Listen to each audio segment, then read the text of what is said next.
Hi, my name is Dr. Michael Shilsky. I'm professor of medicine at Yale University Medical Center, and I'm here today to talk to you about monitoring of Wilson disease therapy. Monitoring is a process to periodically collect, analyze, and use information to actively manage a disease to maximize the chances for a positive patient outcome while minimizing the risk of adverse events. Common baseline elements should be collected before treatment is initiated, and monitoring must be conducted at regular intervals going forward for the life of the patient. Monitoring frequency and testing can be individualized for each patient, and this may take into account specific treatments. However, core elements should be obtained on a regular basis. Three key tenets for monitoring to keep in mind include monitoring for effectiveness, safety, and adherence. I will next discuss the following: what information we should collect, how often should we collect the information, and when to change the frequency and type of monitoring. Monitoring frequency is phase of disease dependent and also circumstance dependent. Initial therapy, when therapy is first begun for Wilson disease, is the time typically when we do more frequent monitoring, and it may depend if the individual is asymptomatic, in which case we should look typically about 4 times a year, or if they're more frequent, if the patient has particular symptoms. Maintenance therapy maintenance monitoring is the monitoring of what we call maintenance therapy, and that's the lifelong monitoring that occurs after that initial period is completed. And this includes regular interval monitoring, typically at 6-month basis. And there are special circumstances when we need to step up and more frequently monitor, and this includes when we suspect there is a treatment failure, if patients become pregnant, if they have change in their symptoms, whether it's neurologic, psychiatric, or related to their liver disease. In particular, we worry if there is liver failure, or when therapy is changed. Baseline testing should occur before treatment's initiated, and this includes a careful physical examination. And if patient has neurologic issues or mental health issues, that may also include very detailed evaluation from neurologists or mental health professionals, in addition to specialists for liver disease. And also, an ophthalmologic exam may be performed for Kaiser-Fleischer rings. Typically, once a patient is above the age of 5, that should be considered. And in children, separate from the Wilson disease part, we also need to consider standard evaluations of growth and development, which are typically conducted by our pediatric specialists. Other testing is laboratory testing, liver imaging, liver biopsy if it's needed for diagnosis or disease, and that includes histology and quantitation of the copper in the specimen, as well as brain imaging and MRI or CAT scan if there are neurologic or psychiatric symptoms present at the outset. Laboratory testing includes looking at blood counts and platelet counts, prothrombin time, and what's known as a normalized prothrombin time, or INR, liver tests, and tests of electrolytes and kidney function, and other blood tests may be serum copper and ceruloplasmin, uric acid, and if cirrhosis is present, an alpha-fetoprotein, which is a liver tumor marker. Other things that can be measured include iron parameters, iron binding capacity, and ferritin to have good baseline values, as well as urine analysis and a 24-hour urine for copper and volume prior to treatment initiation. Imaging should include at least an ultrasound or maybe a CAT scan or MRI just to know structurally how the liver is doing, and if it's available, elastography, which helps us look non-invasively at the scarring in the liver. Additional baseline testing may include mutation analysis for ATP7B, and this is useful for family screening. And bone density testing can be performed to have baseline in adults, and this helps us later on, especially when we are concerned about potential loss of bone density at a faster rate in some patients. There may be urine, for those on zinc therapy, urine and serum zinc levels may be helpful to then know later on if the zinc is being absorbed well. And there should be testing for immunity to hepatitis A and B and immunization if an individual has either not been exposed or not received immunization before to protect against these disorders. Follow-up lab testing that should be performed at intervals includes blood and urine testing, and this includes blood counts with platelets, prothrombin time and the normalized prothrombin time, INR, liver panels and basic metabolic profiles, urine analysis for patients on chelation therapy, and 24-hour urine copper. And for those on zinc therapy, you can measure it in the same specimen zinc, and that just would be reassuring for the absorption of the zinc as well. Other optional measurements include serum copper and ceruloplasmin, and elastography in patients who've had it before to see that it is not changing, especially if the patient does not have advanced fibrosis or cirrhosis. If they have cirrhosis present, then separate liver imaging should be performed for liver cancer, typically twice a year, and they may need screening or surveillance for varices, which are the blood vessels that become dilated in either the esophagus or stomach and increase the risk of bleeding complications. And this can be done either annually or if a patient is placed on beta blocker to prevent bleeding, may not need to be done at any frequent interval.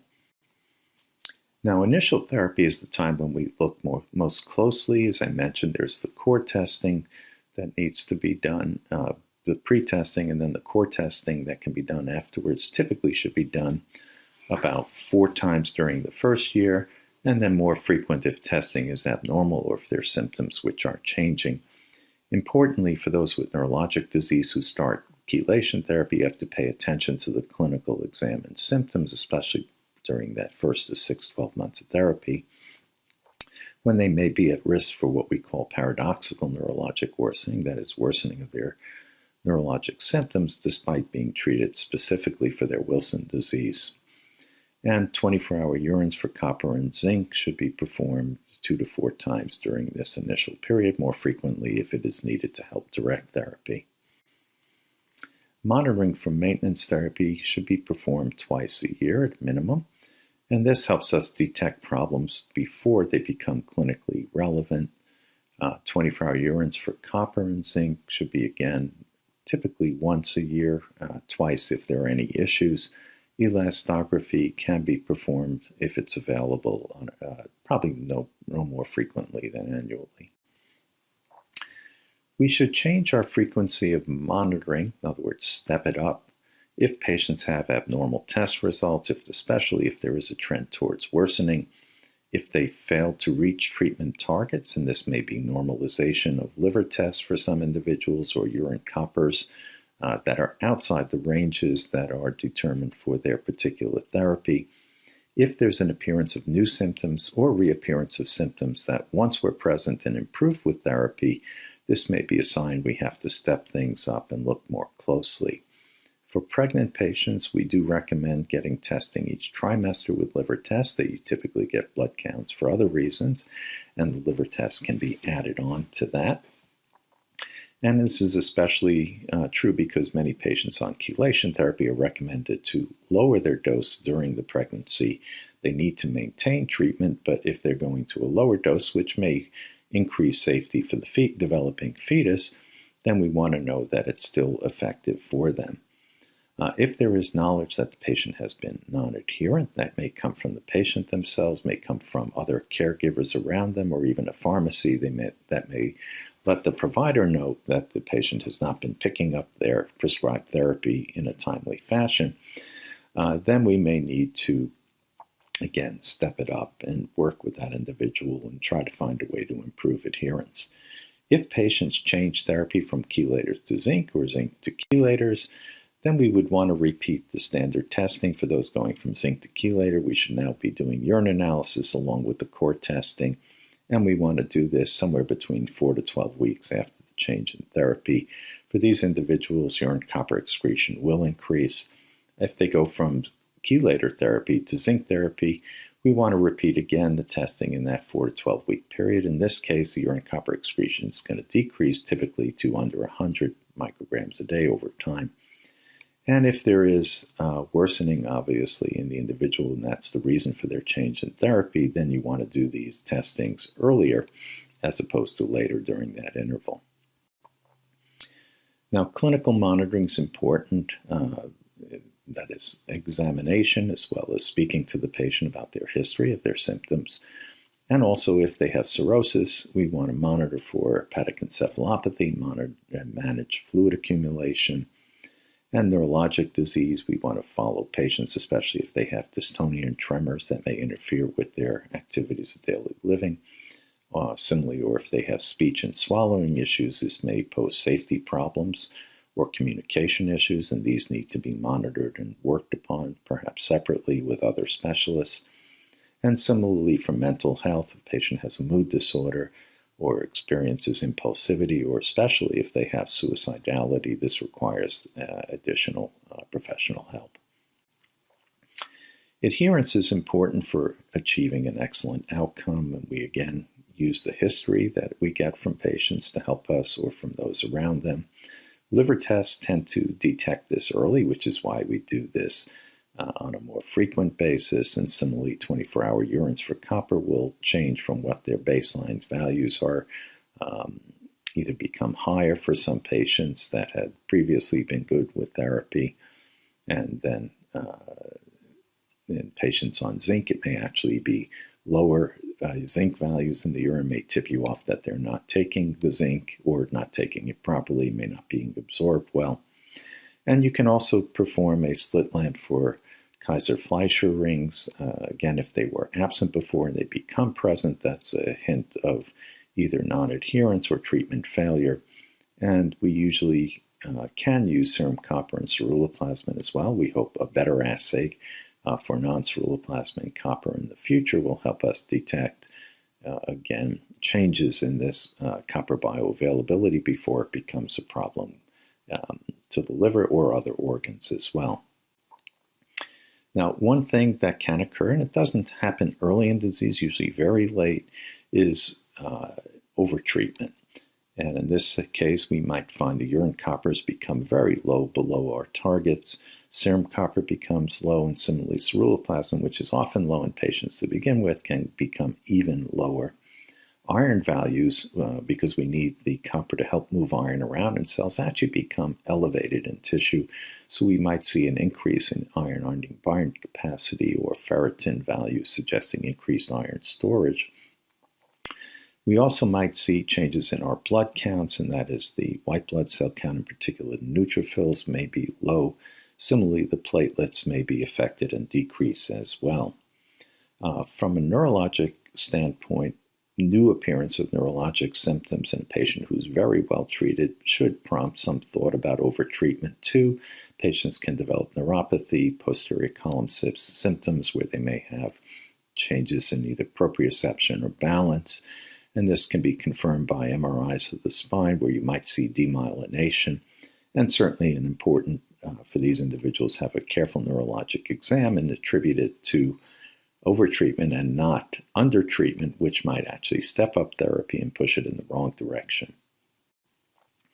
Now, what's new includes a method to detect the bioavailable copper, and that is using column chromatography to separate the proteins in our serum, in our circulation, and then using mass spectroscopy to help identify the copper quantitation in these separated proteins. Shown on the top is an example of ceruloplasmin peak in a patient with Wilson disease. You'll note that it's low. And similarly on the bottom, in a non-affected individual, you'll see a higher peak value. And when you measure the copper in this peak, it's exclusive to ceruloplasmin. This methodology allows for very high accuracy recovery and is highly reproducible. And it has actually been used, if you subtract this total copper in the ceruloplasmin peak from the total, to determine that bioavailable copper or the non-ceruloplasmin copper. It was used as a primary endpoint in a clinical study comparing D-penicillamine and trientine, and is now being looked at experimentally in separate studies to determine if it is useful outside just the group that has stable disease, so that we can see if we can detect changes in this in patients which may have either treatment failure or during the initial phase when we expect the values to be higher. Ranges for this in various conditions needs to be established, and we hope over time this will become a new standard and help us with monitoring for disease. So in conclusion, monitoring is essential to maximize the chance for best patient outcome.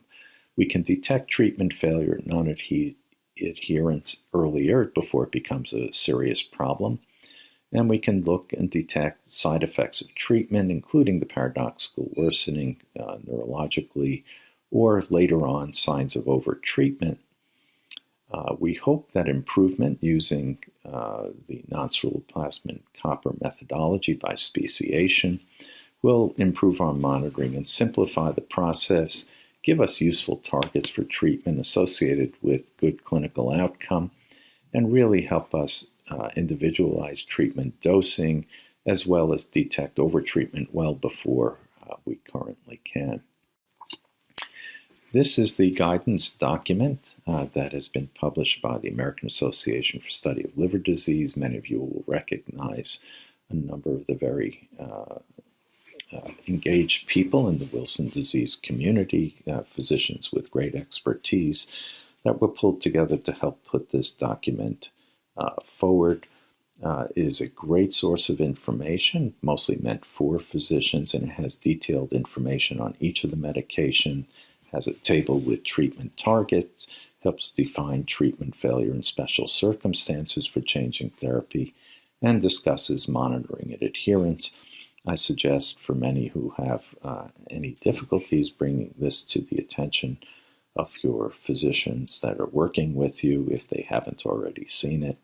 And for those who wish to become very educated, it's a great place for information, but it is sometimes challenging. And so then please ask your physician and try to learn more about some of the information there. But it is a great resource.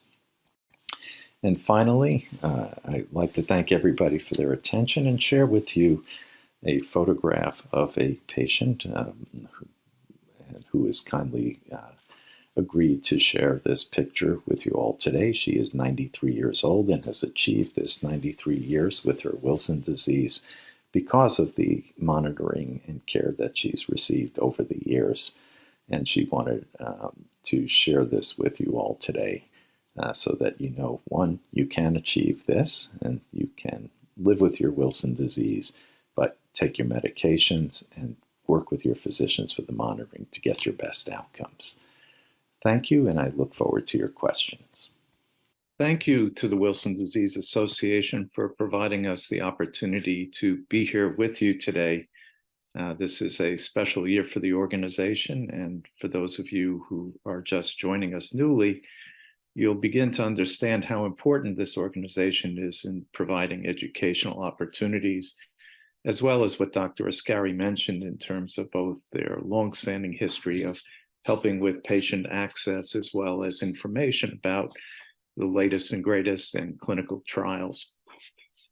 So today my topic was monitoring, and there have been some very good questions in the chat, and I'll try to address some of them in the brief time allotted here. There was one question about penicillamine causing proteinuria, and should you ever go back after you've changed medication afterwards? Well, the question highlights first the fact that we do need to monitor the urine analysis in patients on chelation therapy, because there can be damage to the kidneys that causes a loss of protein into the urine, and other damage may ensue as well. So that when that does occur, that's a reason for changing medication and changing monitoring as well. And in these individuals, we typically don't go backwards. I'll show my age a little bit by knowing that when penicillamine was really the only medication available, patients were undergoing desensitization using steroids so that they might be able to tolerate the medication again. No reason to do that now with alternative therapies. There was another good question about what about during chelation therapy before and then after what happens to the non-ceruloplasmin copper and what happens to your 24-hour urine studies, and what should be the expectations. So a lot of that depends upon where the starting point for that individual is. If the disease is either fresh or uncontrolled, then the expectation is the non-ceruloplasmin copper is higher, and that with effective therapy, that should decrease with time. Now, interestingly, we always had expected that our goal for therapy for Wilson disease was to bring it back into what we call the normal range. And what is a normal range? So typically we have about 10% of our copper in our circulation that's not bound to ceruloplasmin, and that's bioavailable and used for our other metabolic needs. Now, surprisingly, in a recent study where we looked at, and this was the chelate study where trientine tetrahydrochloride was compared to penicillamine, we looked at the original registrants who came in on D-penicillamine who were stable with their disease. And interestingly, the amount of non-ceruloplasmic copper is actually below this 10%. So we really have to rethink and reestablish our targets for that. However, that said, the trend should be downward. And as pointed out by Dr. Roberts in her presentation from the French group, when things are not controlled, patients are non-adherent, that value drifts upwards. Now, 24-hour urine similarly can be helpful as well, although they tend to be a little more erratic and may fluctuate around the mean. That said, initially, prior to treatment, patients who have symptomatic disease tend to have elevated values, typically much greater than 100 micrograms. And if you start on chelation therapy, this can go as high as 1 to 2 milligrams a day, or even more in some individuals. And with time, this should decrease. And it varies a little bit in terms of the amount of copper put out, both by your dose based, and depends on medication as well. And certainly also the dietary copper intake during this time also can matter, but the trend should be downward for patients on chelation.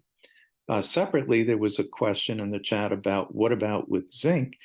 If you start off with a value of copper in your urine that is typically under 100 micrograms a day, and then when you start on therapy, this may go down slightly, but your goal is to keep it where it is. For those who have values higher than that, the goal is over time to decrease it. And then after many years of therapy, whether it's on both zinc therapy or on chelation therapy, you want to follow that copper both in the urine, and then it's helpful also sometimes in the serum as well, just to make sure that you don't reach that point of overtreatment where the values may be extremely low. As we pointed out, you may want to measure a number of things, and it's not just the biochemical parameters, as Dr. Robert points out, it's how you feel that you should be well. And that's why we look at this in a holistic way. And for certain individuals with different manifestations of disease, we may need different specialty people, whether it's mental health experts or neurologists, to help make that better. And also to determine, how much is related to the Wilson disease, how much may be other factors as well. Now, there was a question about also monitoring and changing medications in pregnancy. So that's an option between the patient and their doctor, whether they stay on the same medication. But if you do stay on a medication such as trientine or penicillamine, the chelation therapies, dosage should be reduced as early as possible in the pregnancy so that you have less exposure to the fetus. But medication should be maintained throughout. For zinc therapy, you could maintain entirely during the pregnancy on that.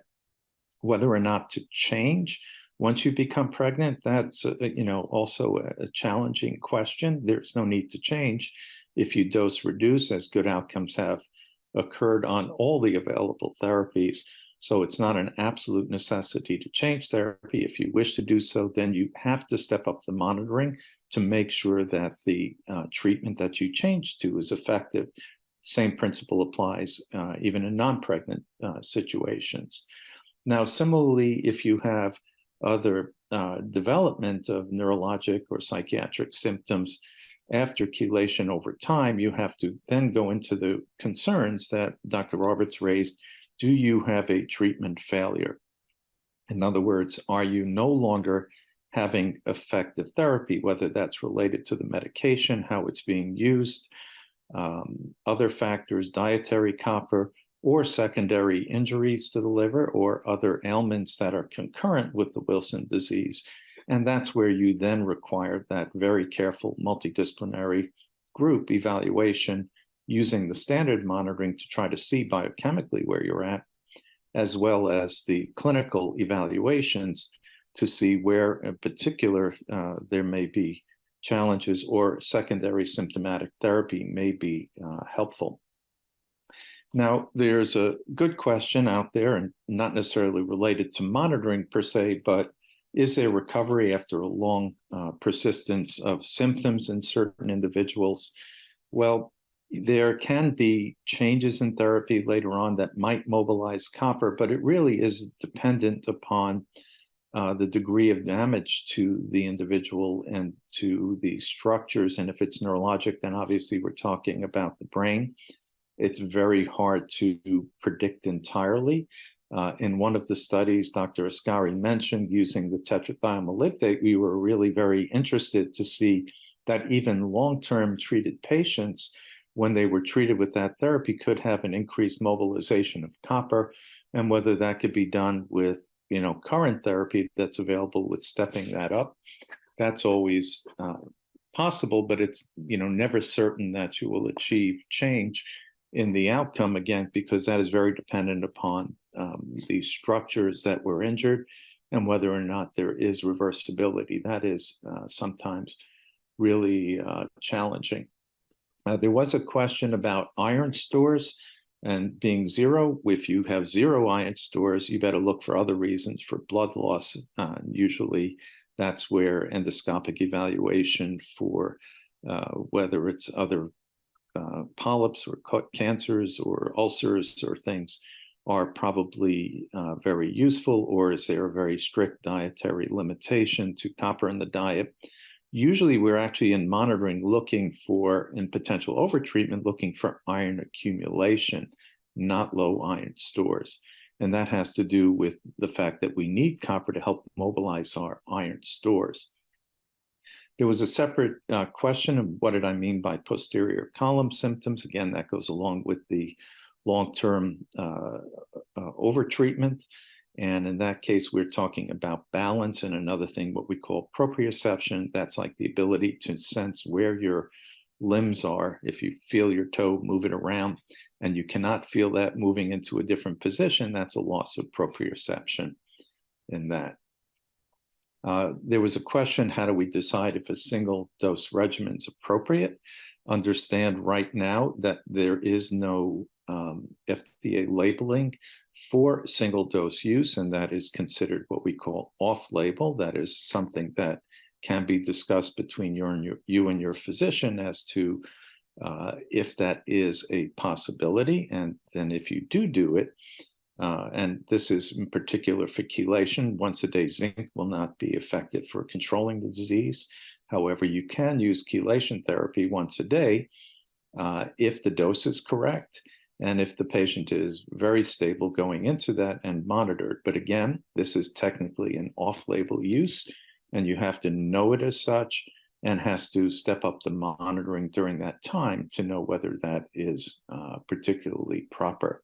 Okay, Dr. Sandhall, thank you very much. We do need to move on now. Thank you, everyone.